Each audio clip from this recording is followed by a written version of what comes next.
Are we ready? We're ready. All right. Dad jeans. Brendan, can we talk anymore? We don't know how to talk to each other. What happened to us? I have no idea. I forget how to talk to all living humans. I don't know what I'm doing here.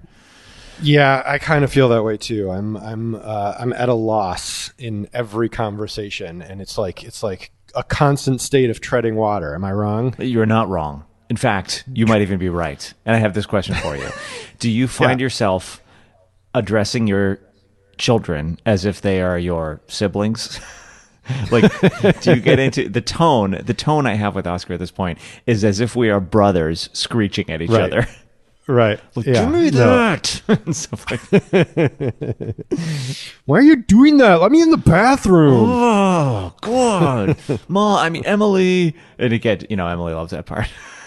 That is so okay. Well, wait. So let's stop. Let's stop and restart. Since we're new. We're new to the people's ears. Yeah, they don't know us anymore. They're like, who are these people in my ears right now? How dare they? How dare these people intrude upon my ear space? Excuse me. These are my ears. Jesus. That would be there are preventative measures that you can take to keep yourself safe from dad jeans, which we should go into those later in the episode. Yes, certainly. Yes, maybe we could issue dad jeans earphylactics so that no one no one can penetrate. Tonight we're going to be promoting the dad jeans ear masks that you can start wearing to keep yourself safe from us at all times, and just in case dad jeans accidentally creeps into your ears and other unwanted information. I would love to be able to filter the information, the unneeded and horrible information that assaults me at every step.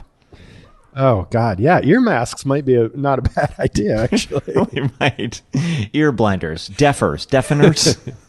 Exactly. Well, so we're dad jeans. We are. We've been dad jeans for 6 years, but now we're really dad jeans. 6 years. I've been wearing shorts around the house, and when I put them on, I tend to wind up with a t-shirt tucked into my pants. Okay, that's hip. In the action of putting the shorts on, and I don't even bother to untuck my t-shirt into my pants. That's how much of a dad I've become. My t-shirt is tucked into my shorts most of the day. Why? Yeah, of course it is. It should be, because I just don't care. No, who cares? Who cares about anything anymore? No. Jeff, what level of vigilance do you guys operate with in your house, and how freaked out are you by people who have less vigilance than you? We're pretty we're very vigilant. We've done nothing. We've done no indoor thing with anyone. So that's step one. That's to a smart, healthy lifestyle. That's important. We've done we haven't done any outdoor dining. We haven't. We've had Sarah's done way more than I have. She's gone to the beach. She's done like outdoor things. Like I said, we took one vacation with Sarah's sister and brother in law, and that was like the only time we've been around other humans, basically. And did you combine families? You decided this is the other family that we will be potting with? Yeah. Yes. I mean, yes. For that brief period of time, we did. That is. I don't know how to extend beyond that brief period of time. Did you get a test up the nose? I did not, but Sarah and the kids did. Have you? Because they also went to Las Vegas to visit her mother. I took a test, but I did the mouth swab. You haven't done the nose one yet? I have not done the nose one. I've done the nose one twice. I will. Oh, geez. How is that? They stick it. And it's the size of, it's like getting a urethral swab, but in your nose. Okay. And it's 3 inches easy, and it goes all the way into the bottom of your brain, and it feels, and the world turns paisley. It's really, really insane. Like, as in you enjoyed it? The first time, no. The second time, maybe. It's like getting a tattoo. Pretty soon you're going to be getting swabs left and right. Right, exactly. Just asking people to shove shit up my nose. I predict that will be some sort of fetish in the very near future. Oh, nose trepanning or whatever the hell that's called. Yeah, nose sounding, swabbing. Okay. Sure. You therefore haven't been that interrupted, perhaps, in terms of the kids are seeing other kids. You're out in the world a little bit, to just going to the beach, etc. Well, you have been sitting in your office the entire time. Is that the story? That's pretty much it. It's pretty much it. And it's very like, what I've been doing, Brendan, is recently I've been trying to get really into meditating, because I'll tell you why. I'm going to save this for fatherly advice, actually. Oh, excellent. We're going to talk about that in a little bit. This is very exciting. I have many questions. I've tried many forms of meditation. Well, you are an official licensed practitioner of the transcendental meditation faith, are you not? Licensed, yes. Yes, practitioner maybe, but I'm definitely licensed. But so you know the secrets. I do know the secrets. I've been given I have paid the money for the secrets. It's an exorbitant amount of money too. It's like getting a facelift. It's so stupid. Why did I do that? Yeah, because you have the secrets, and that's also why no one tells the secrets. I know. And actually, they've figured out the price point perfectly, because I now feel very reluctant to tell other people because I paid so much for it. So I don't want to reveal it, because why should someone else get it for free? Yes, that is capitalist Zen right there, my brother. If you charge it, they will pay. That's right. I had a conversation with a coworker recently who's done a lot of meditation retreats and things like that. And he said that transcendental meditation is it's all over the place. You can figure it out because it's based in ancient techniques. It's not some new technique that Maharishi Mahesh Yogi just came up with in the middle of the night. But so it's out there. It's just not called transcendentalmation trademark. Yes. So right. If I want to know the secrets of transcendental meditation, I could probably go on the dark web. You could. Oh, you certainly could. That's usually the first several layers of the dark web is just how to transcendentally meditate. I'm sure. But it is kind of a brilliant business model. It's like deciding I'm going to charge $700 for a hamburger. Right. Or for the secret of how to make a good cheeseburger, it will cost you $700. And and the answer is fry it with mustard or something, but you don't tell someone until they pay you $700. And then they're not going to tell anyone. And then there'll be mustard fried hamburger stands, secret ones all over the country. What you're describing, Brendan, is a con. I guess I am, and I guess I was a victim of one. Which now makes me upset. Yeah, well, but you've still done it. I remember you coming back from this session and being like, I got it. I just got it. They tell you the thing, and then you do the thing, and now I can meditate. Mm-hmm. Yep, it's true. And it does work. Does that fade? It does work. Okay. Yeah, well, the initial couple of times I really felt it, and felt like I was like driving a sort of a benevolent axe into the middle of my brain for a while, and I would go into this deep, weird place. And now I've struggled to get it back since, but I don't try that hard. And you're supposed to do it every day, twice a day for 20 minutes. Who in hell has 20 minutes twice a day to do anything? Yeah, that is rough. I could stop pooping. Yeah, or stop scrolling Twitter endlessly. Yeah, certainly. But then how would I know what verbal atrocities have leaked out of our president's mouth? Yeah, exactly. How would I know what AJ Moxon thinks about the latest utterance by Bill Barr? Okay, surgeries and vertigo. I'm looking at our timeline. Oh, yes. Our brief. There's much to discuss. Did we successfully introduce ourselves, though? I think so. Okay. Oh, go ahead. This is Dad Jeans. I'm Brendan Hughes. Yes, and I'm Jeffrey Dinsmore. Okay, great. Your man on the 9s and the 5s. You spinning the 9s and 5s? I'm spinning the 9s and 5s. I'm off the 3s and 6s. It's all 9s and 5s now. I will also say this, that we're doing this via Zoom. Well, not Zoom. Google Meet, which is interesting. That's a client of ours and at the company I'm working at now. And there's something very odd about saying the word meet over and over again. I'd heard it in high school. He used to be like, "Hey, should we meet later?" And he would always say, "MEAT." Let's meet it up. Yeah, it's kind of a weird word the more you say it, but Yeah. So we're in that weird Zoom space where it's like, I feel like we are very good at extemporaneizing, if that's a word, on top of each other. And now it's like, my turn to talk, your turn to talk. Yes. My turn to talk, your turn to talk. Horrendous. Yeah, no, that's horrible. Yeah. No, people need to both be speaking at the same time always. That's the only way I can possibly think. I only think by interrupting you, basically. Yes. Yeah, it's true. We live in a Robert Altman movie. You can't. What would a Robert Altman Zoom movie be like? It'd be the worst thing you've ever seen in your life. Your brain would come apart. Terrible. Tell me about your surgeries and your vertigo. Oh God, okay. So everyone is having a terrible to 2020, and I congratulate everyone on the terribleness of their 2020. Those of you who have your health though can go fuck yourselves because I have since the middle of May, I have been struggling hardcore. Actually, since the beginning of this year, I have, because as we all know, I had a hernia for a long time, and we talked about hernias.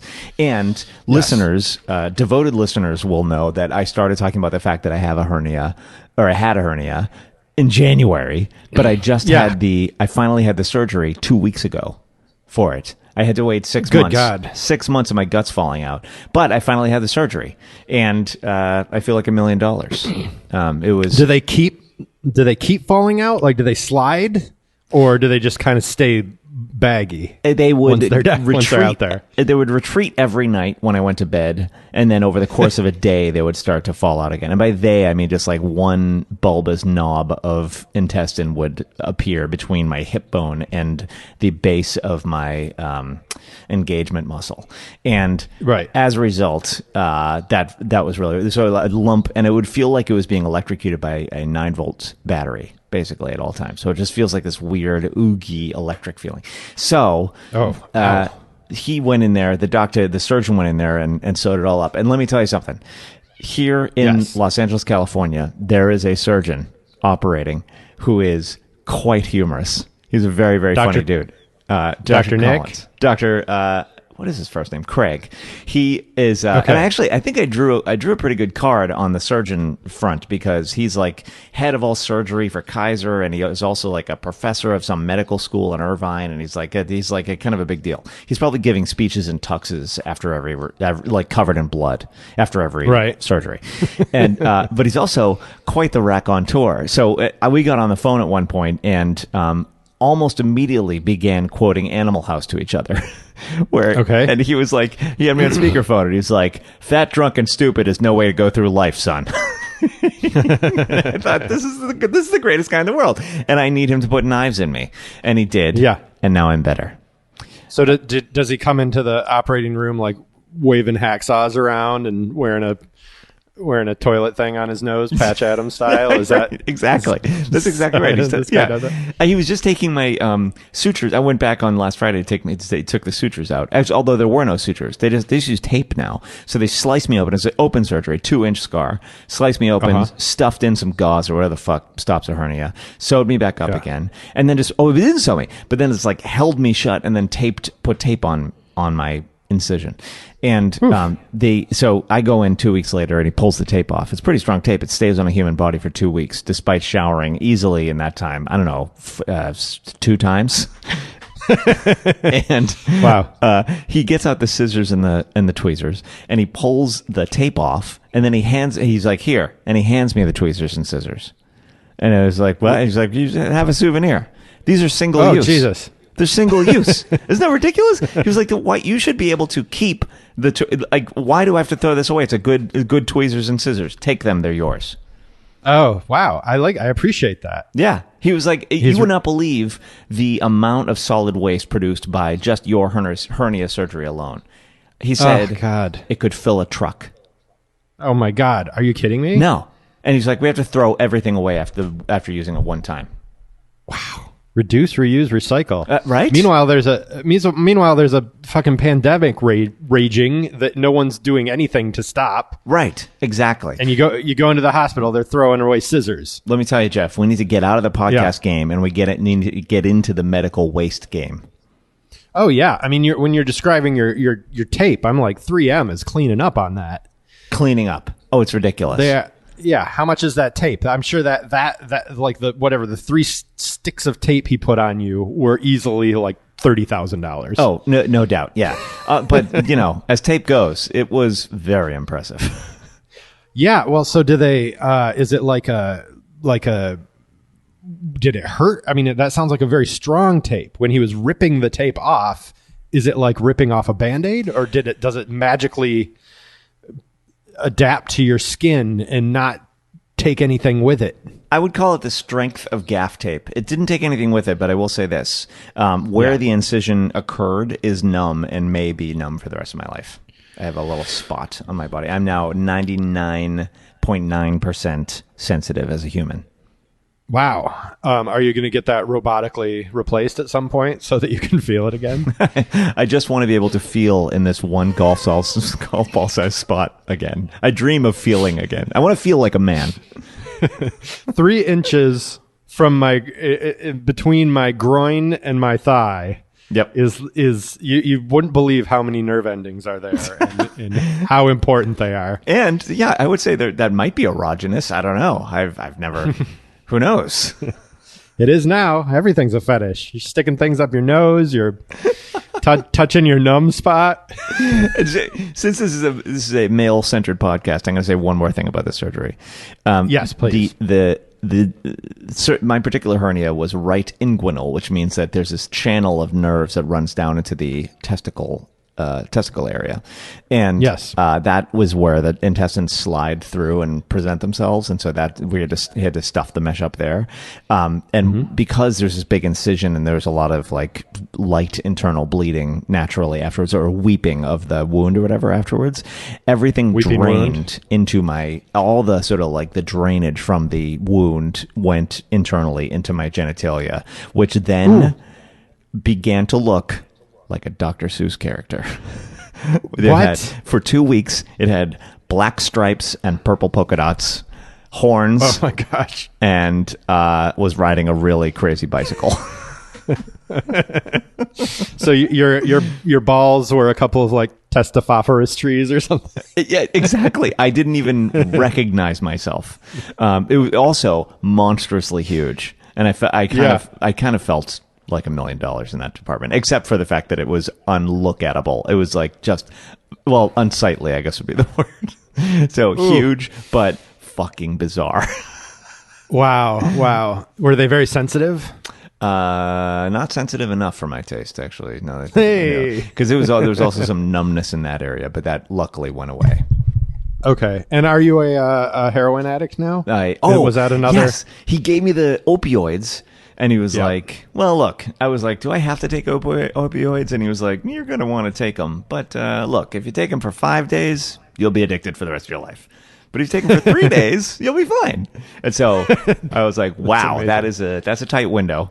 And so I got off of them in 2 days. Like I took the regular ones for 1 day. And by the way, what they did was I felt like I couldn't tell what I felt because I was fine and the anesthesia lasted forever. But I had no filter on my mouth. So, and it occurred to me how much of a filter I usually have with Oscar and with Emily around the house. Yeah. Like I'm the one who kind of like, does that need to be said? Does it need to be said now by me? Yeah. Nah. And I said, I was just like, I was stopping things. I was stopping them in doorways to sort of say what I was thinking about, and it's like, and they were like trying to get past me to continue with their day, and I was like, no, because the thing is, and they were like, I'm not interested. I'm not interested. Amazing. Yeah. That you like became the guy at work who just like you're just like, I'm just trying to get to my desk, dude. Yeah, exactly. Yeah, and I had this thing. The thought of Oscar saying that to you as well is, look, I got to leave. I got some Lego stuff going on in the other room, dude. Right, yeah. My parents-in-law are in town. I have to be home for dinner on time tonight. So longer you stay in here, longer it's going to take me to get out that TPS report.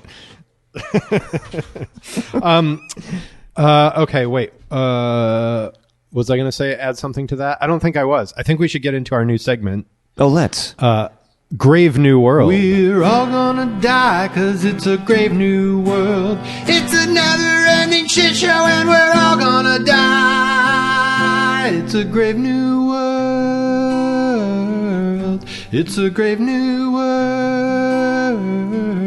Grave New World, Brendan. This is a segment where we talk about what the fuck is going on around here. What the fuck is going on around here? What's up, America? What do you got going? My God, Jeff. It's only going to get. The problem is, it's only going to get worse. Yeah. In every respect. So,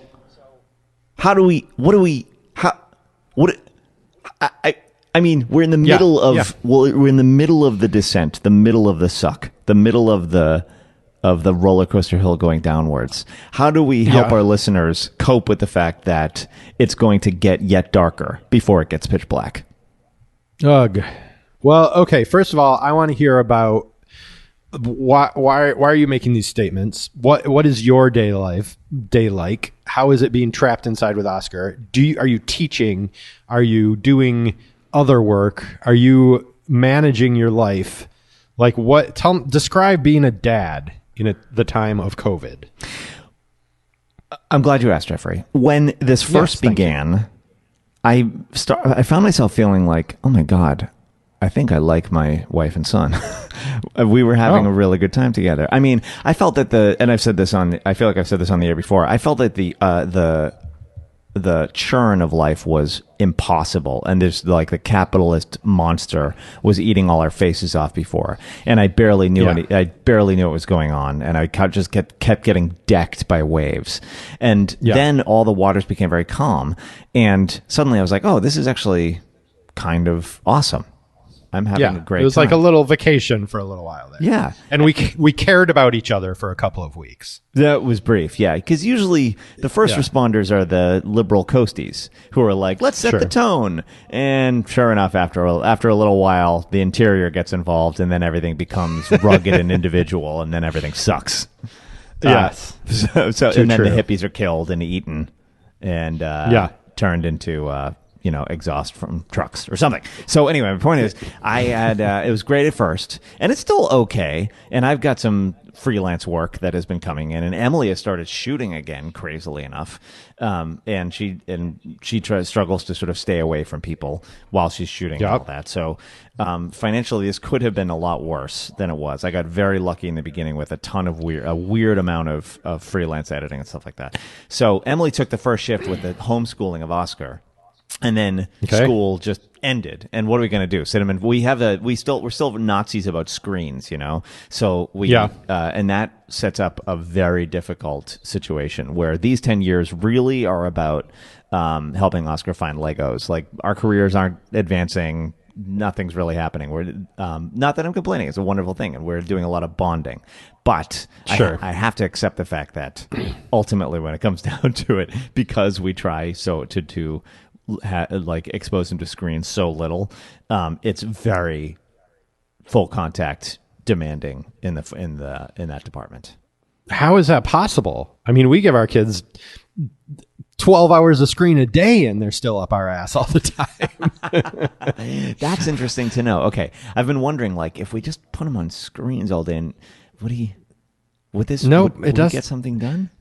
You get pastoral moments. You get definitely there are periods of time in which you don't have to do anything. And I will say that Hazel is very self-sufficient at this age. So, that's a good thing. 9 is a damn good age in terms of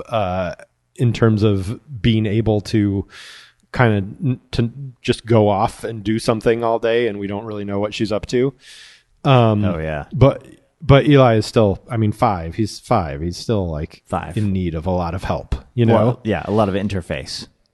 Yeah. But is Oscar reading? Yes. That started right at the beginning of this, and it was huge. Like he picked up Harry Potter and just sat there for several days. I think after school ended, he just started reading the Harry Potters, and that was a godsend. And now he's on Legos. That's the secret. Yeah. Yeah. Now and then I'll show him an episode of, so it's not 0 screens. It's just very limited to one movie on the weekend or something.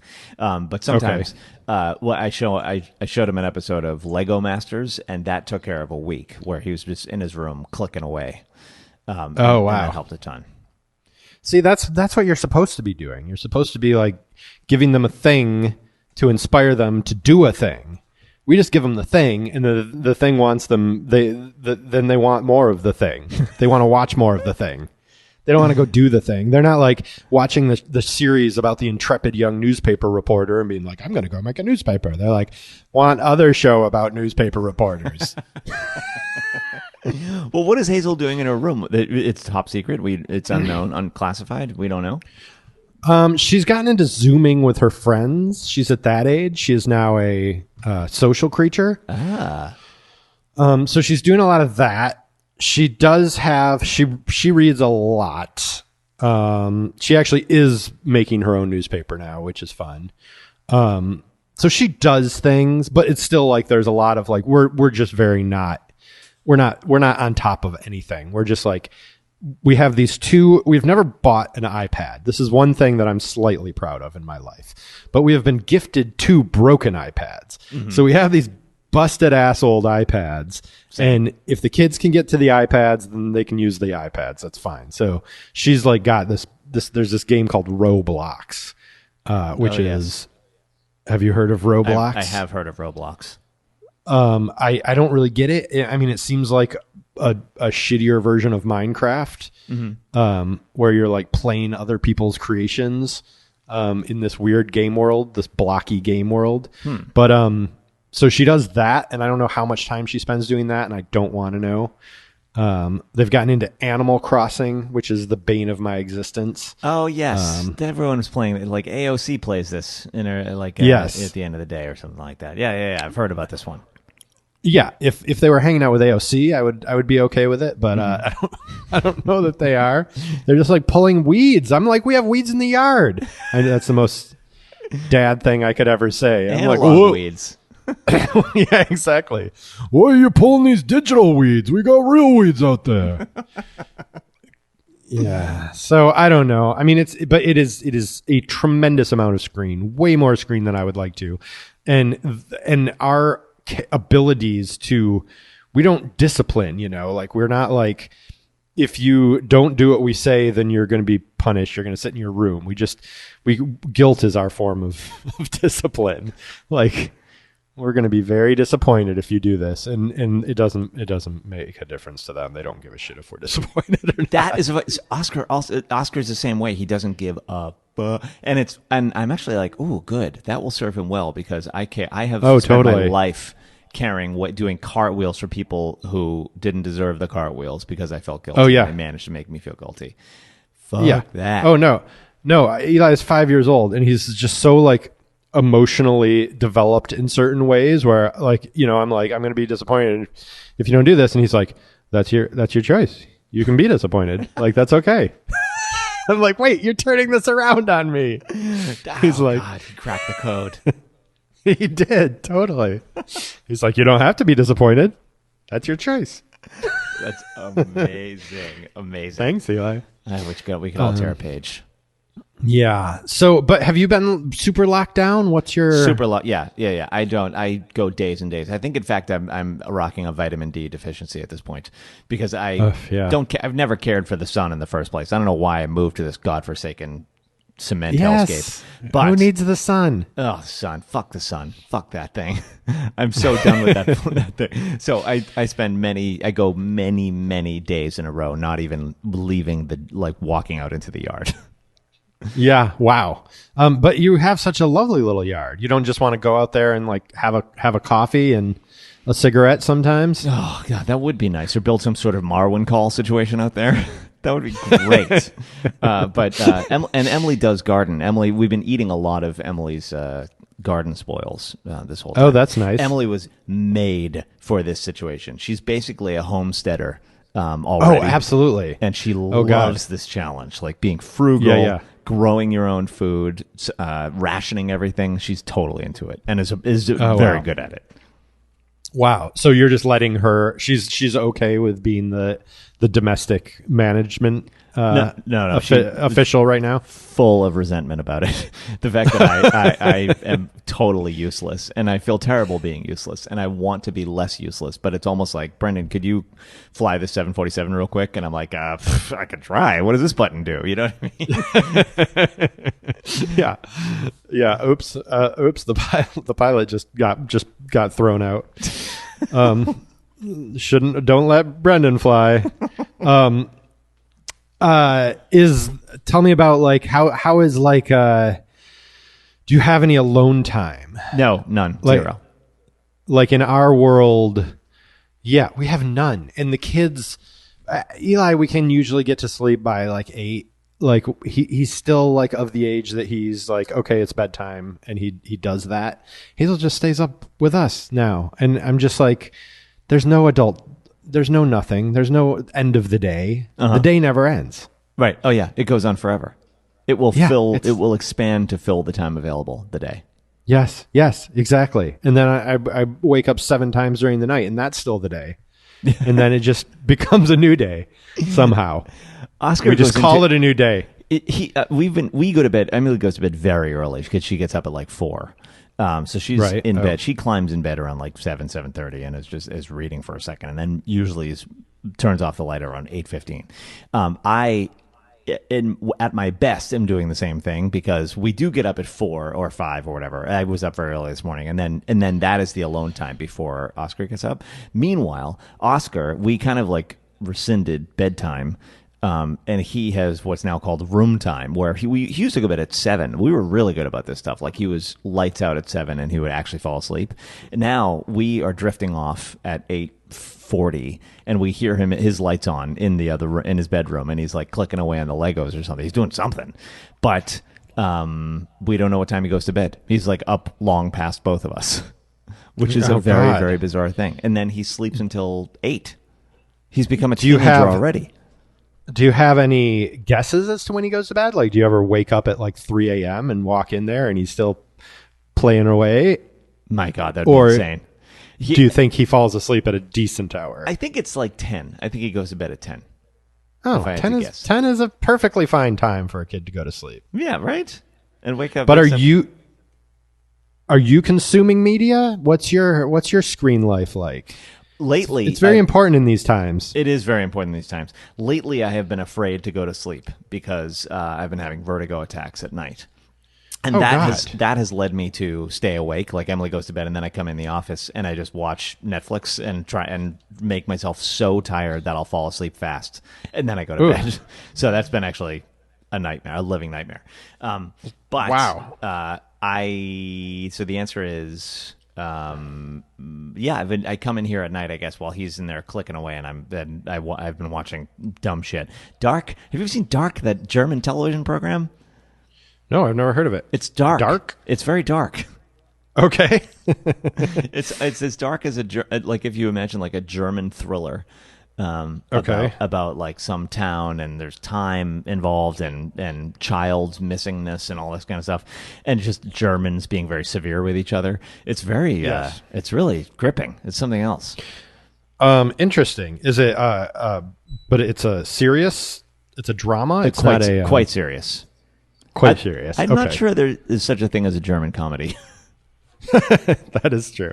Or it's just like a German comedy is just like people getting hit in the face with shovels. Right. Something. Yeah. Exactly. I think one of the terms hours. of their surrender was no comedy for 100 years. We're done. We tried to watch the show called Flowers, which is ostensibly a British comedy about this family that everyone is suicidal. And it stars one of the guys from The Mighty Boosh. And I was so like, everything about it was up my alley, and it has literally a 100% positive rating on Rotten Tomatoes in both critics and audience. 100%. So I've never seen such a thing. Kind of okay. Yeah. And it has, what's her name? The woman from The Favorite, who played the Queen. Yes. So yeah. Who was also in Fleabag. Yes. Yes, exactly. Who's so good. And I was like, this is going to be my jam. And we watched the first episode, and it was so upsetting. I just was like, I can't what's happening in this world? Like this people find this funny, this trash. I almost called up like the Reverend what's his name who started the Parents Music Resource Center, and I was like, we got to get this shit off the air, man. No more flowers for my kids. The former empires, they do bleak very well. This is their moment. Yeah, we're in a bleak moment now. We're in such a bleak moment. So tell me about schooling. Like how was the school era back when we were doing that? Did Oscar homeschool? Yeah, his teacher would send a list of assignments every morning, and then we would submit them, and that was it. Okay. But there was no interaction. I think there were 3 Zoom events total that happened at the end of the year, and then 2 other ones in the middle somewhere. But it was mostly just like we received our marching orders and then tried to fulfill them with these unbelievably kludgy and janky, a million different. The LAUSD had like a million different vendors that were that through which their software had to do all. It's like signing up for a million things. Oscar had his stupid email address, so it was like an IT nightmare. And our teacher from last year was the union shop steward for the school, or at least I think he was. So I think the LAUSD Teachers Union has a stance against pivoting to online at the drop of a hat, or they were like, this is not what we do. We teach in classrooms, so go fuck yourselves. And then they had, so he was walking the line where he had to hold the union line. And I understand that, you don't cross picket lines, etc. Don't want to be a scab. Don't want to be a scab. And so therefore, I think he did what the union found acceptable, and he was sort of very staunch in that regard. This is all conjecture on my part. This is what I'm guessing. I believe other teachers were Zooming every day with the kids and doing all sorts of like virtual field trips and stuff like that. But he was like, nope. So next year, I'm wondering what will happen. I think it all starts in a couple weeks, and we'll see what his next teacher is like. If they're going to be like, if they're going to be interactive, or if it's just going to be we receive an email every morning with stuff to do. It's terrifying. Yeah. Because Emily and I have to share the load and figure it all. He needs a ton of help. So I don't know how this economy, we now need 2 incomes to survive in this economy. That ship sailed 40 years ago. Right. But now we need somehow to have 2 incomes in order to continue to survive, yet also all be homeschoolers at the same time. Yes. And that shit's bonkers. Yeah. It is. It's just like to think that anyone. I mean, I guess like the people at the top just have so much money that they can't even fathom this concern. But like to be so stupid to think that people can shoulder this burden, that the economy will snap back, that people can lose their jobs and keep doing this. The lack of foresight, like I can't wrap my head around whether it's how much of it is planned and how much of it is just that the people in charge are living in a complete fantasy world. Right. Like how much of it is like, who cares if a bunch of people die? Like that's not our problem. Yeah. They believe that in order for there to be rich people, there have to be poor people. Sure. And so they want to ensure a certain number of poor people. Maybe, yeah, but they don't. I'm sure they don't want to insure a certain number of homeless people. Like there do have to be poor, like people working at Amazon, working in the Amazon, warehouse or and whatever, enlisting for the military-industrial complex and all that. Exactly, but homeless people just become a burden to everyone. Like that's not helping any country. Like that's the line they're walking. A third of its population is homeless, right?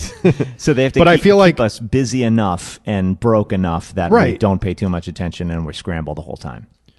Totally, but I feel like they're kind of. But I don't even know if that's the plan. I feel like they're kind of like, well, if you're homeless, it's your own damn fault.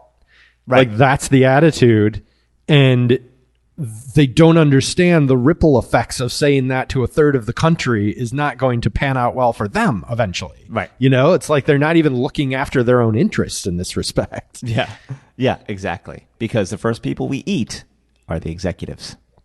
Yes. My God, I can't wait. I'm going to fillet myself up a nice tasty leg of Jeff Bezos the minute it's available. Yeah. Yeah. Who gets to eat Jeff Bezos? Oh, like, yeah. is that a national lottery? Do we like? Right. I think we, like Sean King gets to eat Jeff Bezos. maybe a reality winner. That would be a fantastic reality show. She's suffered enough. Give her a reality winner or what's his name? Oh, never mind. Moving on. Do we have anything else to talk about in this Grave New World segment? No, I think it's grave. We're all in this together, dads. And yeah, kind of. We will muddle through it if we can get over the Canadian border right after the election. Yeah, but if you literally have like a pack of toilet paper and I need it, I will murder you. Yeah, I mean, gotta do what we got. Yeah, fair is fair. So, fair is fair. We're all in it together to a point. To a point, exactly. Let's just add that caveat. Let's move on to the next segment. True Daddy Confessions. 1, 2, 3. Oh no! What's Daddy been thinking? Oh no! What's Daddy been drinking? True Daddy Confessions. There's a fan favorite, Brendan, returning It is from the graves. The days of the days of Dad Jean's yore.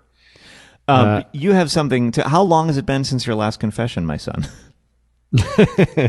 Father, it has been, I believe, several months since my last confession. I have one to make today that hopefully you can help me with. I'm intrigued. So, who's getting a fucking haircut? Like what? Like that to me is like that's a line separating too much money from like that. That's just like if you're getting a haircut right now, then you don't. Who needs to look good? Who needs to look presentable right now? It's putting a certain amount of stock in appearance that is alienating to your fellow man. Yeah, and my God, just like go get hernia surgery, get a free pair of scissors. You can cut your own hair. Cut your own dang hair. Yeah, Exactly. I mean, come on. It's not. We're not animals here. We can cut our own fucking hair. I can couldn't figure agree it more. out. You can figure it out. Get a Flowbee. Yeah, exactly. I mean, yeah, there are products for this, for God's sake. But we have not. Having said that, I have not touched my son's hair.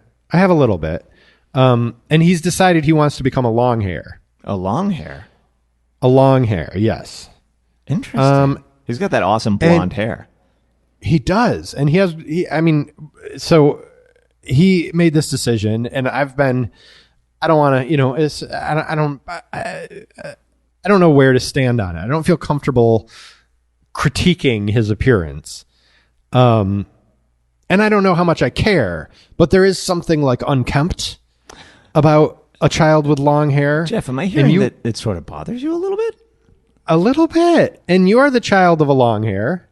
Yes. Or you are the father of a long hair. Father I don't of a know if long you're the hair. child of a long hair. Yep. Both. I'm really, your father had long hair? Oh, no, he was bald, but my mother had long hair. But I guess that doesn't count. Well, that doesn't count, no. You have lovely hair for the child of a bald man. Comes through the mom is what they say. Oh, man, Yeah, if so only. I won that lottery. Oscar did not win that lottery. I haven't broken it to him yet. Oh, God, he's gonna be losing his tufts. Yep. Ah, poor kid. But he's got long hair right now, and He looks like Nigel Tufnell. oh, see, that's kind of boss. He has a bit of a rockin' thing. There's something about it that I feel like it says something about who I am as a person and a parent that I don't know that I'm totally comfortable with. Talk me out of this. Dad advise me, bro. Okay. This could be an advise me, bro, too. I have an important question for you. This is going to determine everything. Oh God, do I care for gay people? Is that what you're going to ask me? Does he have bangs? Yeah. I don't. No. I mean, okay. I'll be honest. I've never really understood the term bangs. So, like, does that mean that part of the hair is a different length than the other part of the hair? Yeah, there's the part where that would hang right in front of his face is cut off at the eyebrows, and then the rest hangs down past that. No, he does not. All of his hair hangs down past his It's all the same length. face. It is all the same length. Yes. I see. And is it wedgy? Does it have a wedgish bottom to it? Like, so it comes to a very sharp level?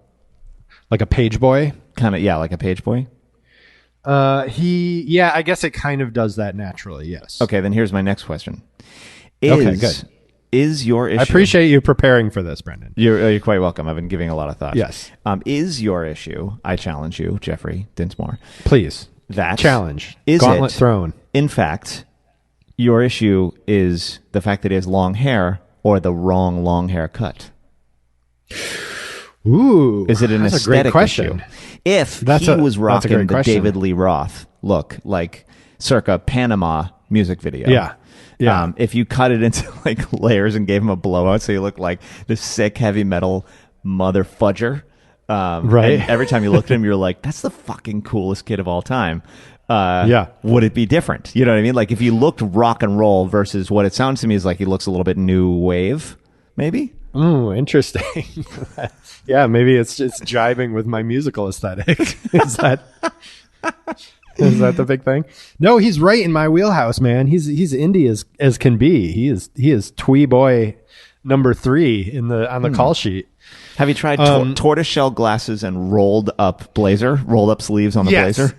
I'll tell you what, if actually he's got these chunky glasses, sort of like what you're rocking right now, that are he just bought them because he liked the looks of them. Love it. And when he wears those, it totally works. So I'm into that. I think my biggest problem is I think it's a representation. It's an aesthetic representation of the fact that I have no control over my children. Interesting. Where if I were to say, cut your hair, he would say, maybe you should examine why you think I need to get my hair cut. That is, wow. God, he really he kind of has your number. And he's showing, he totally has my number. He reminds you visually with his hair. He's like, guess what? Yeah. I'm in charge. Guess what? And it's like I think there's something about it in his face that bothers me. Like, so that might be part of the, like, I don't care for this particular cut. Mm-hmm. The fact that it's just hanging down in front of his face feels a little like, I don't know. There's something like, I don't know. Well, I don't know what it is about that. Do you ever get this? Like, Oscar's had long hair for many years. Mm-hmm. Do you have these feelings ever? Or did you have these when he first started growing his hair? He's always so much cooler than I am. Like, he looks so much cooler. And I just I go back to my old geek days. I was such a terrible dresser and a terrible haircut haver. And just all my fashion has been a war crime from Jump Street. Okay, but that's a part of it to me, is that like a 6-year-old shouldn't be cool. Fair point. Right. Like that's what bothers me about it. It's like, I don't want him to be an LA kid. Oh. You know what I mean? Yes. Like there's something I'm leaving behind of my Midwestern roots in allowing my child to have long hair. Yeah, dear God. And say what I will, I mean, Boston, I love that town, but it's semi behind the fashions of I would say that. So, okay, then I have another piece of advice for you. It's a book you should read, but not the whole thing, just the beginning. Please. A book called Champagne Supernovas, which is about Kate Moss, Alexander McQueen, and Marc Jacobs in the 90s. Oh my God, all of this is way up my alley. Yeah, and it's great. It's named after an Oasis song. So exactly we've got a right. whole thing going on here. So this book, which I've been reading, is a pure joy. It takes place in the early 90s when there were all these glamazon models, and then Kate Moss was this sort of runty kid. I loved her. Yes. Yeah, from like the northern provinces of England or something. And she's like, like you couldn't understand what the fuck she was saying. She just had a cigarette in her mouth and like fucked up teeth. And then they started taking pictures of her and all these like punk fashion magazines, because apparently fashion has this whole sub thing, which is the punk of fashion, which is like, fuck you, fashion. We're fashion too, but we're, angry or whatever. Yeah. Was like, we're pushing Kate Moss instead, et cetera, et cetera, et cetera. But the reason I'm saying this is because the Alexander McQueen story is amazing because he was just like soccer hooligan thug from the projects, and who scared everyone. He just had to walk in the room and everyone was like, ah, you know what I mean? Because this was the fashion world where everyone was a little bit more effete. And then Alexander McQueen was this just juggernaut of low birth. And and wanted to give everyone and he was just angry and punk rock and wanted to give everyone the finger all the time and had all these like really ridiculous fashion shows. One was called like Highland Rape was one of them because he found out that his grandfather or his grandmother was the product of a rape, and so he made his whole fashion thing about it in Scotland or something like that. Anyway, and everyone was just like horrified by him all the time.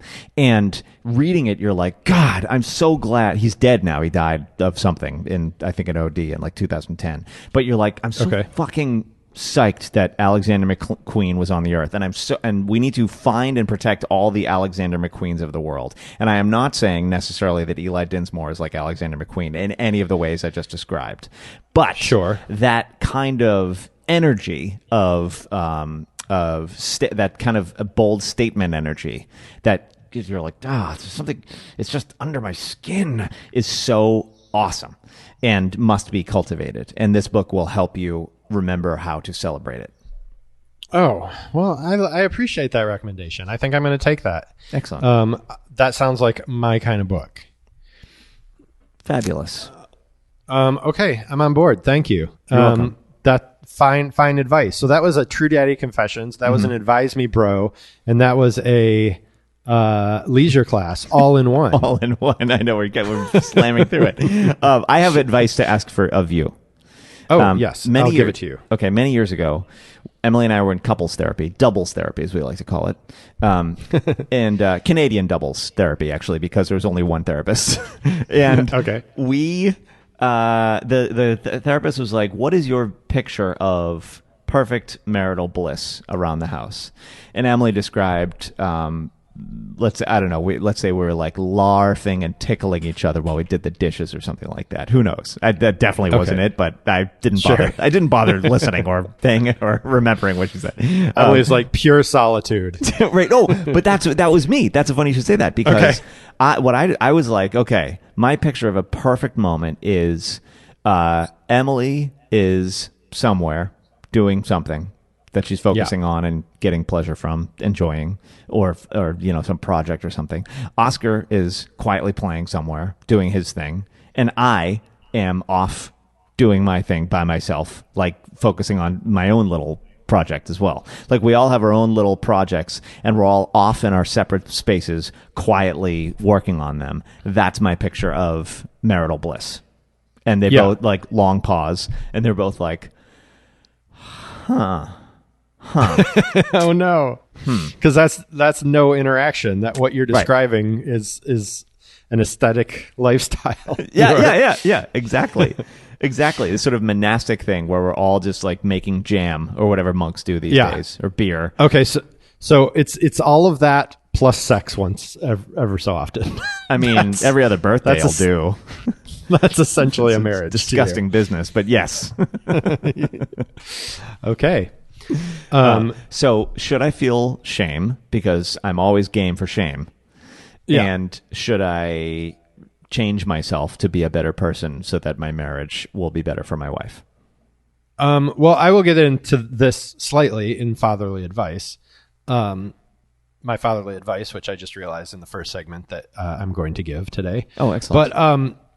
But no, there's nothing to be ashamed of with that. I mean, it's just you want something you can't have, right? It's like that's what you're talking about here. Is that we're in this era of perpetual on top of each otherness. And okay, I will note that you told us that you had this feeling long before COVID times. Oh, long before. Yeah, exactly. So maybe I'm talking out of my ass, but I'm sure it is. Many people are feeling this very like acutely right now. Mm-hmm. The fact that there's no escape from one another. So I think everyone maybe has become a little bit more Brendan Hughes. And if you were to talk to your therapist today, she would be like, I get it, bro.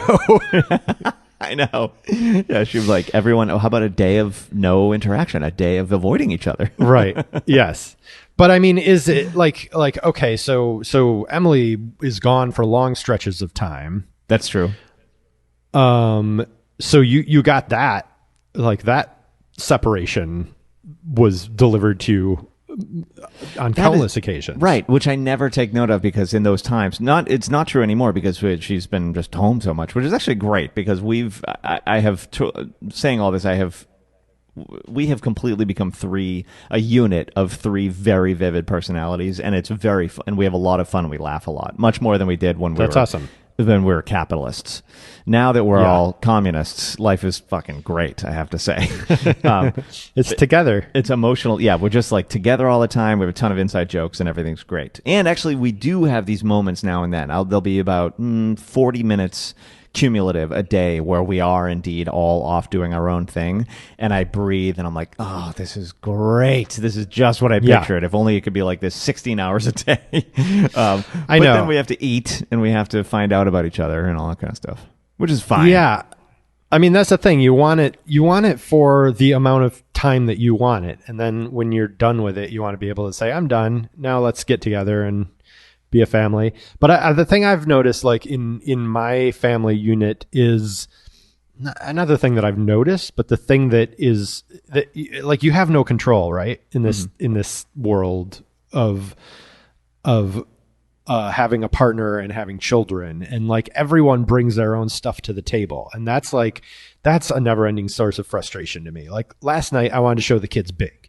I was like, we're having a movie night. We're gonna watch Big. Oh, like yeah. I think the kids are gonna like Big. Big Great is a movie. good movie. Yeah. It's a great movie. It's a fun movie. I mean, as with any movie from pre 2018, it is problematic in many ways. Oh, I'm sure it's full of like racist, sexist, horrible shit. There are definitely lots of things that are happening that are not quite that maybe would be done differently today. But still, like the message of it and everything about it is it's cute. It's good. It's funny. And Hazel just would not watch it. And I'm like, we're eating popcorn and watching a movie. Watch the movie with us. And she's like, no, I don't want to watch it. And I'm just like, you can't like that. Just instantly, the fun is gone. The fun of being able to watch of what I'm looking for is destroyed. And I'm just like, now I got to watch this fucking movie that I don't even really want to watch just to prove a point. You know? Right. So I don't know. So I get that feeling. I think it's so hard to address in COVID times because it's such a weird time. It's like, I mean, of course you want more time alone. Like if we were to be able to take a time machine and go back to the days when you were looking for that and it was actually something that could happen, I might have different advice. But right now I'm just like, suck it up, dude. That's all you can do. Yep. You're right. And just play Legos all day. Shall we move on to our Spike Club? Oh, yes. All right, let's get into it. Spike Club. I hate you! I hate you! I hate you! Spy Club! I hate you! I hate you! I hate you! Spy Club! Fuck! Spike Club. This is shit we hate. Yep. I would say, and I can do it very quickly. For me, it is anyone between the age of 15 and 31 right now. Okay, do tell. They're spreading all the disease because they have to have their snacks, and it's driving me fucking crazy. It does seem it, right? And Republicans are the problem. How do we get the message to these people that they are in danger? They have more time than the rest of us, too. Like, they're the ones who, they could take a year off, and they still have 70 more to go, where they, like, won't even remember this. But they have to go to the club, and they have to eat in fucking cafes for some fucking reason. We just walked by the cafe down the street, and there are all these people sitting outside, some of them with no goddamn masks on, and they're stupid dogs, and they're not even talking to each other. They're doing this thing, and then Emily and I had to have, like, a whole talk, not against each other, but, like, because I was, like, in a snit, because I'm like, why do you go to a cafe? I can't. Maybe it's being Irish Catholic. Maybe it's being from Boston. Maybe it's having an abandonment complex.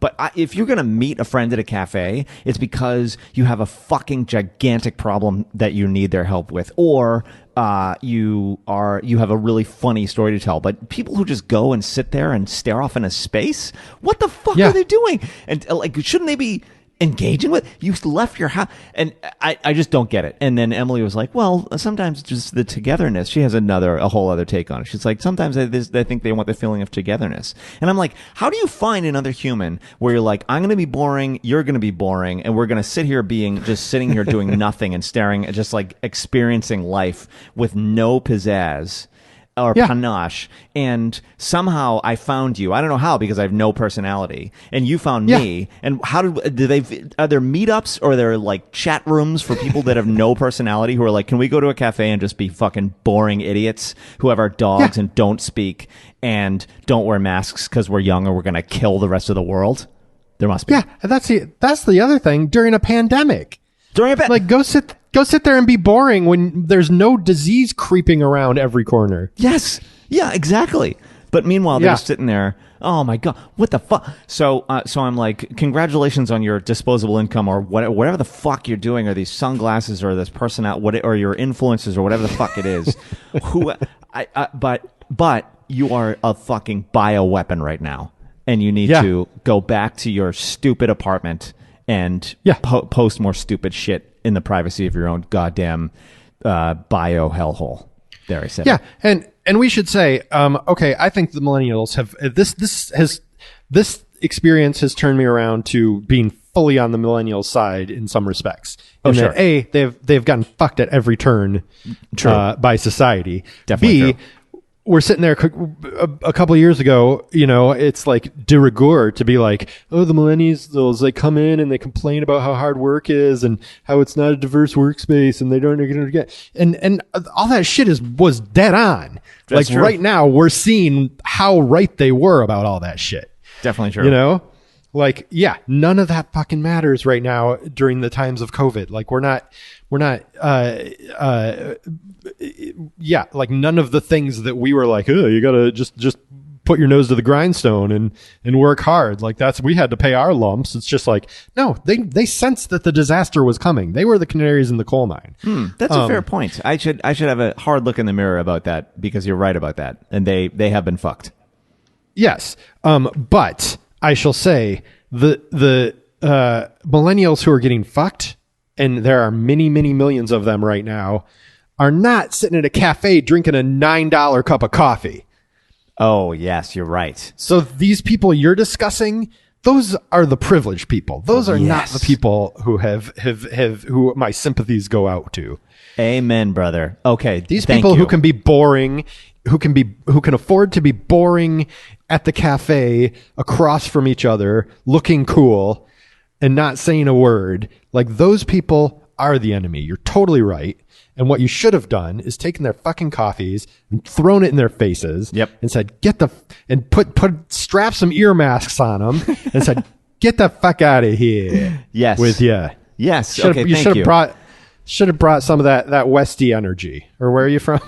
I was Southie. You're not a Southie. I'm from Dorchester, which is south of Southie. You should have brought some of that Dorchester energy to that. Dot rat. I am what is known as a dot rat. Oh, see, yeah, that's good. You should have brought your dot rat energy. Yeah, exactly. Motherfuckers. I am on board with you on that spite, and I will piggyback on that with my spite, which is, I mean, this is something we've talked about for ages on Dad Jeans, but American exceptionalism is feeling particularly absurd right now, in that we are a nation full of people who can't comprehend that this is math. Yeah. They keep framing this as a trade-off or a cultural thing. Like, if I'm just like, I'm not afraid of catching COVID. Like, COVID doesn't give a shit if you're afraid of it. Your courage means nothing to COVID. Yeah. Like we keep thinking that like there's some kind of like, well, you can have an opinion. You can opinion your way out of this. Yes. But the reality is that it spreads exponentially. If you don't stop the conditions that lead to exponential spread, it will continue to spread exponentially. And it will hit you or someone you know at some point. Like, it's just math. Yeah. There are microscopic murder armies inside of other people's noses. And they're coming for you every time they breathe. And then when it gets in your nose, you fucking might die. Yeah, it's unbelievable. Yeah. It is American stupidity will end the human race. And this is just one of many opportunities that it is seizing at the moment. The thing is, the framers of the Constitution seemed to know that mediocrity was the wolf at the door, and they seemed to know that presidents in particular would be particularly mediocre, and they spent a ton of time trying to hem in the president with the fucking electoral college to start. And then in case some fucking reality star got elected, they would be like, okay, well, we'll have the electoral college because there will be people, there will be the saucer versus the teacup level where people can simply rein that shit in. But what they did not count on is the collective, what would be the word? The coordinated, deployed stupidity that Fox News has created en masse.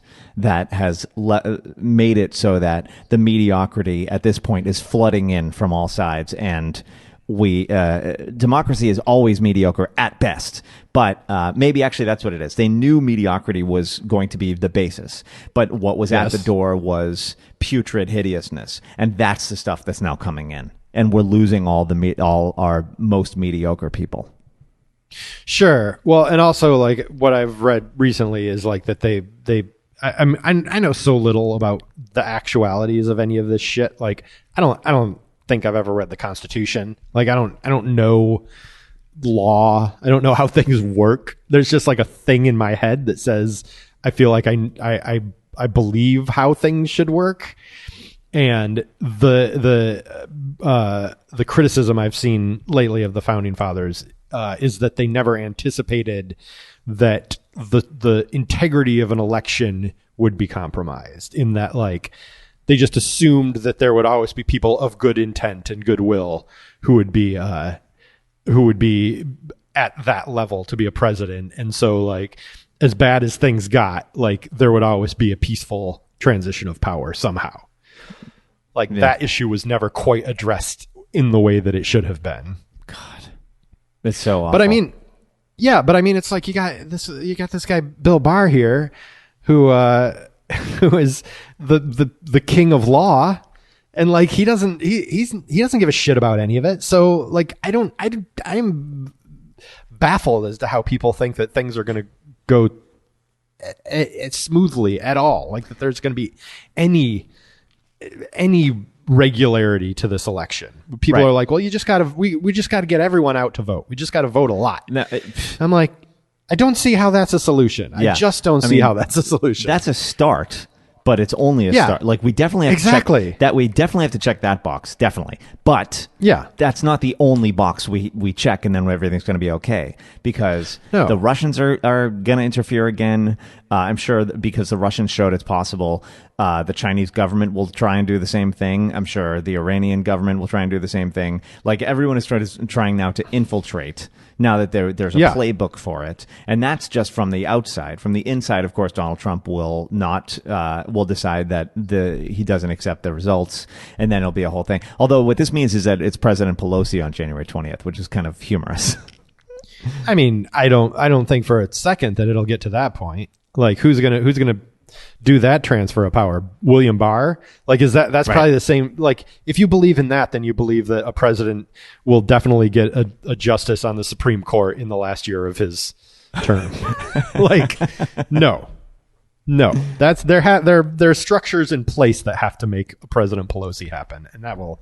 I'm saying it right here on Dad Jeans. That will never happen, no matter what. I will make a bet with you that it actually does happen. Okay.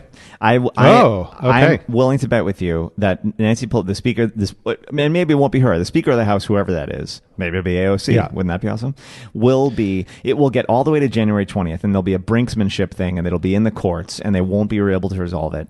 And it will get all the way to January 20th, and then the conservatives will realize that the Democratic House of Representatives Speaker will be the temporary president on January 20th, and then they'll try and figure something out. Nothing will happen, and then finally it'll happen, and that's when they will finally give up.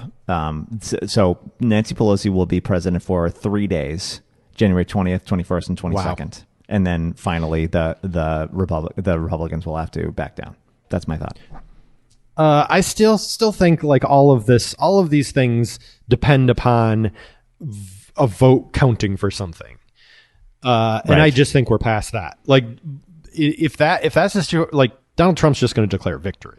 Like no matter what happens, Donald Trump's going to declare victory. Right. Yeah. And then we're a banana republic. I mean, we already are, but we're officially a banana republic at that point. Yeah. And I don't know I feel like a military coup is the only response there.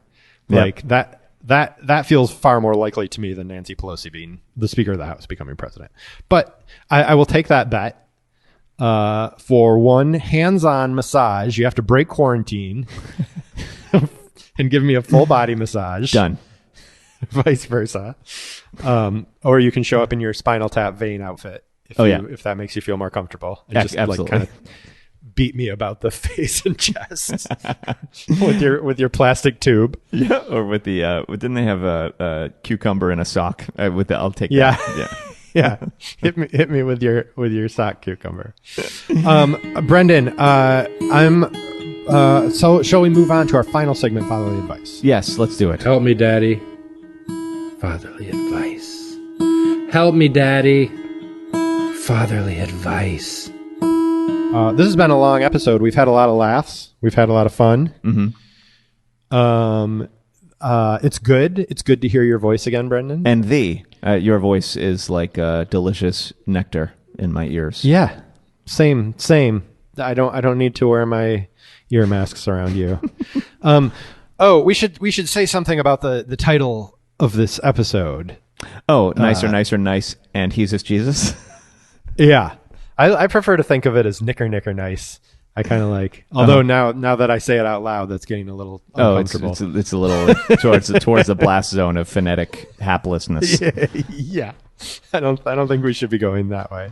But yesterday we were texting with our good friend Brian L. Perkins, and he had autocorrect mistakes, and he wrote Nicr, nice, Hesus, Jesus. And we had a riff imagining that these were hot indie rock bands. Yep. Yeah, exactly. Oh God. Yeah. The autocorrect. It's the worst when it's like, I know you just typed that, but I'm going to at the last minute put my thing in. And you're like, no. Ask first. I know you're asking, but then you decide yours instead of mine. Fuck you, Tim Cook. I had a thing. Just let me have misspelled it instead of be like, you mean nicer. Yeah. You mean and it's not Jesus. It doesn't even go to nicer. It goes to Nisser. Yeah. Nicr. You're just like, what? Where does that come from? Who's approving of that? Right. Tim Cook fucking with all of us. Tim Apple out there. Tim Apple. What is your fatherly advice? My fatherly advice, which I alluded to in earlier segments, for those astute listeners who haven't completely zoned us out. So I have been getting into meditation, as we were talking about earlier. I downloaded this app, the Calm app, which I find I've done Mindspace, and that feels, or Headspace or whatever, and that feels a little bit. It feels a little like you're going to meditate towards performance. Like it's kind of like that that thing. Let's get our mind straight and our body rocked. You know, you're going to fill this cubicle with light. Yeah, every moment you must be producing. That's kind of my take on Headspace. But this Calm app is very nice. It's very like chill, and they have this, like, one of the features is kind of fun. They have like celebrities reading bedtime stories, and one of them is Matthew McConaughey. That's pretty fantastic. Like, you can turn it on, and it'll be like, "Hey, it's time for bed. This is me, Matthew McConaughey. All right. All right. Put your head down on the pillow. It's time to go to sleep." It's so nice. But I've realized that in the time of COVID, there are no longer things to look forward to. the day is just, it just goes on forever. You don't have that. Like I'm used to, I realize that I'm used to structuring my life in a way that, like, I've got vacation in 3 weeks. Okay, cool. I'm going to keep pushing towards that, you know, or this weekend we're going to go to Universal Studios. Like, okay, cool. I can look forward to that. And that doesn't exist anymore. It's gone. We're not in that world anymore. Yep. You don't know what to look forward to except for more misery. We're on the downward spiral. Yep. But that made me realize that, like, I need to start looking forward to now. Like, now needs to be the thing that I get excited about. Yes. Yeah. And the only way to get excited about now is to meditate and to tune into the now instead of having this future where you're putting all of your energy. Right. You next thing. just need to figure out how to deal with what's right in front of you. That's the new bliss. Or maybe that's always been bliss. Maybe that's what the ancients have been trying to tell us. They have. It's true. Right. And just, yeah. I've caught myself around this whole thing, hanging out with Emily and Oscar being like, should I just like this instead of everything else, you know, instead of the next thing or the next accomplishment or whatever it is. Yeah. Should I just enjoy just like this? Just choose that this was the thing that I wanted, actually. Yes. Yeah, exactly. Maybe it is. Maybe it's all you can ask for. Maybe, like, and if so, maybe that you need to come to that awareness too. You know, it's like, it's maybe it's not exactly what you wanted, but it's all you can ask for. So What are you going to do with that? You're going to sit there feeling shitty all day? No. Right. Just accept it. This is where we are. This is where we should be. Exactly. And maybe it is. Yeah. You look at your family and be like, these people are driving me fucking crazy. These jerks again. And then be these like, jerks no. again. These are the jerks that you were dealt. And they're the ones that you need to learn how to get a kick out of. Exactly. Entering the present is very hard. When I meditate, it's so hard. I spend about 2 seconds for every 180 actually being present, and the rest of the time I'm just floating around. Yeah, no, totally. But that's what I really like about this Calm app is that there's a lot of like talk through meditations where they're just like, thoughts are going to come up. Like, don't judge yourself for having those thoughts. Just have them. Think, oh, I'm having thoughts. And then go back to breathing. And I kind of like that, you know, because I feel like I do get down on myself. I'm like, what's wrong with you that you can't think? Right. Or that you can't breathe. What's wrong with you? Right. But, exactly. You know, but it's all about actually doing parabolas, like a fish leaping out of the ocean and then back in and out and back in and out and back in, that kind of thing. Yes. And I have found that when I can hit that just like not that clear mind space, which very rare, maybe happened like twice in my entire life in my many years of attempting to make meditation a regular practice. But when I have hit it, it's fucking awesome. Yes. Yeah. It is when you can get a just sustained couple seconds there where you're like, whoa. Yeah. I'm just sitting here. Yeah. And this is the universe. This is all it is. I'm just here. I'm in a universe. Yep. And it's actually happening. What's your advice, sir? So I had a moment with my therapist. I might have brought this up on Dad Jeans before, but it remains the best advice I've ever gotten in my entire life, with a therapist that I no longer see, actually. And I kind of dumped him pretty summarily the moment this thing started, with a very short email where I was like, hey, I'm writing you for the obvious reason. Something. Hope to something. Brendan. Fuck off. Yeah, fuck off. I know exactly. He was very expensive, but I enjoyed him. But in any case, but I also couldn't afford him anymore because, you know, I was in a dead panic at the beginning of this whole thing. Yeah. So, the world is over. Bye. Yeah, the world is over. Bye. That's exactly what I Yeah. You're literally the last person I want to think about right now. Goodbye. Right. Exactly. Despite the fact that you are sort of the key to doing this sanely, go fuck yourself. But at one point he said, we were talking about something, I don't know, maybe my stepfather who sometimes said mean things, but also was kind of fun at parties. But I've only admitted to myself he was fun at parties in my later life. He actually was like, yeah, he's not so bad. He's actually kind of fun. Like he was kind of a monster when I was growing up. But in any case, we were talking about him or whatever, or somebody. And somebody had been a monster to me. And he was like, well, for them, the alternative was worse. Saying that thing to you then that hurt your feelings or whatever, was the alternative to hurting your feelings was even worse. And looking back, so I was like, oh, Jesus. So the alternative, which would have been, I don't know, let me score a point or let me walk by without making a comment or something like that.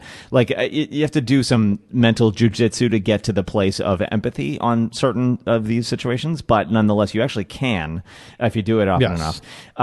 The alternative was actually worse than that behavior. And when I look back at myself, like I was over the course of the last year or so, I have come to realize that between the age of, I must have 15 to 31, it's the same way I just said 15 to 31.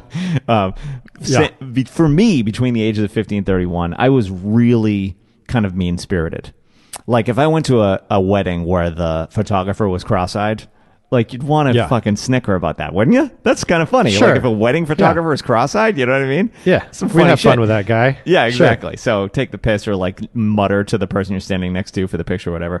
But that's How about this guy? Yeah.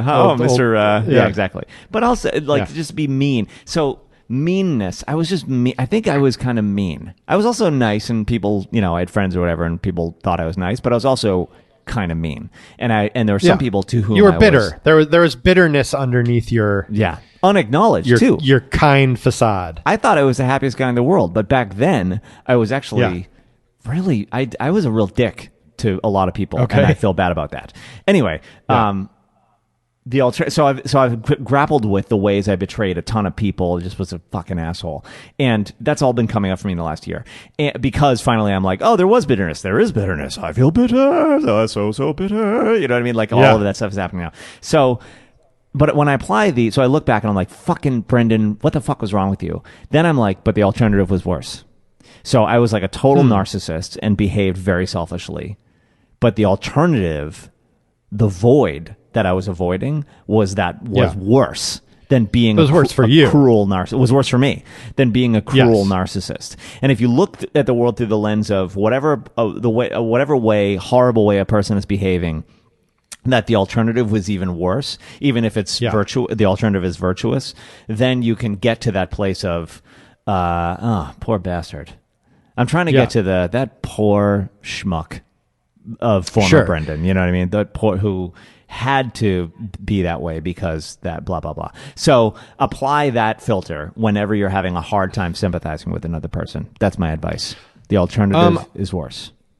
I love that. I hated it at first because I was mistaken about what you were saying, in that we should be very clear to our listeners that what you're saying is the alternative is worse for that other person, not for the situation. Oh, As in, because you can justify a lot of really terrible shit by saying the alternative was worse. Right. Right. That is a very, very important point. Yeah. It's when you're trying to empathize. This for me was the key. Yeah. I really wish I had treated other people differently, and I had been treated differently in those situations where I got my feelings hurt. But for that person, the alternative was worse, etc. I definitely wish those had gone differently, and they should have gone differently in a better world. But when I feel wounded or owed, I can switch it and finally find the key to empathy through seeing that they had to act that way because that was the best possible way they could be in that moment. Now how does this relate to, or does this relate to there, but for the grace of God, go I? Oh, yeah.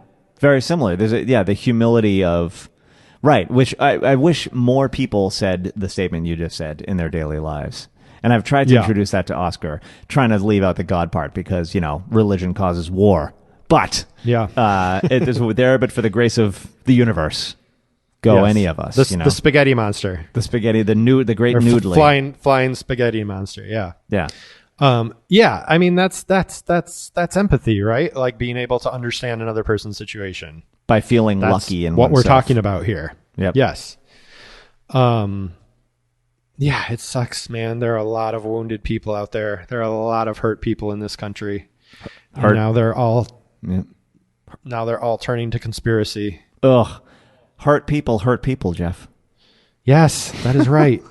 Are we just going to become an AA session? I think is so. That going to be, yeah. Is Well, that the next okay. iteration of I'll bring it Dad back into the dad jeans weird. We have to end the Santa Claus conspiracy because that's why conspiracies exist. Because there is one conspiracy. There's only one, and it's Santa Claus.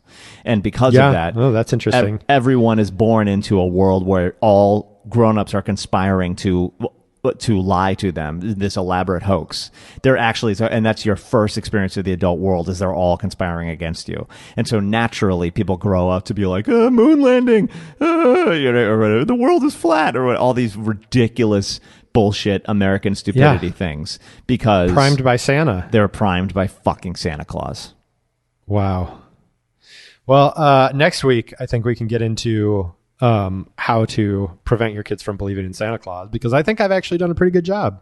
Oh, that's good. I'd like to hear about that. Yeah, I will tell you all about it.